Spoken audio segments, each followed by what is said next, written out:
काही वाटलं नाही। वळत पुढच्या बातमीकडे।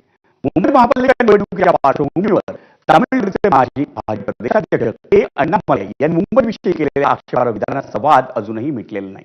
त्यात महाराष्ट्र भाजपचे प्रदेशाध्यक्ष रवींद्र चव्हाण यांनी आज दाक्षिणात्य पद्धतीची लुंगी नेसून महायुतीच्या शिवाजी पार्कवरच्या प्रचार सभेला लावलेली हजेरी ही चर्चेचा विषय ठरली। मुंबई महाराष्ट्राची नाही ते एक आंतरराष्ट्रीय शहर आहे असं खळबळजनक विधान अण्णामलाई यांनी केल्यानं त्यांच्यावर ठाकरे बंधूंनी काल जोरदार टीका केली होती आणि त्यानंतर आज भाजप प्रदेशाध्यक्ष रवींद्र चव्हाण यांनी लुंगी नेसून महायुतीच्या शिवाजी पार्कवरच्या प्रचार सभेला हजेरी लावली। याबद्दल आश्चर्य व्यक्त करण्यात येत होतं, पण चव्हाण यांच्या गुडघ्याला दुखापत झाल्यानं त्यांनी लुंगी नेसल्याचं भाजप आमदार प्रवीण दरेकर यांनी सांगितलं।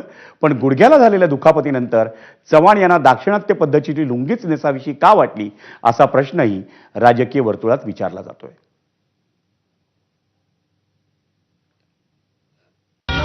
टीका झालेली आहे त्यामुळे काय कशाचं कशाला त्यांच्या पायाच्या गुडघ्याचं काही आहे, कशावर हे प्रश्न विचारतात। लुंगी घातली ठाकरे म्हणाले उठाव लुंगी बजाव पुंगी, त्याच्यावर ते व्हिडिओ देखील काही सोशल मीडियावर तुमचं ते व्हायरल कोणी काय करू शकतं।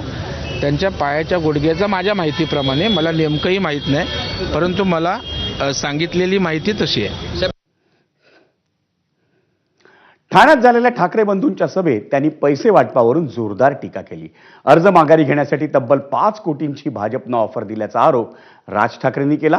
ही ऑफर नाकारून उमेदवारी अर्ज मागे न घेणाऱ्या उमेदवारांचं राज ठाकरे आणि उद्धव ठाकरे या दोघांनीही कौतुक केलं। तर यावेळी भाजपवर त्यांनी जोर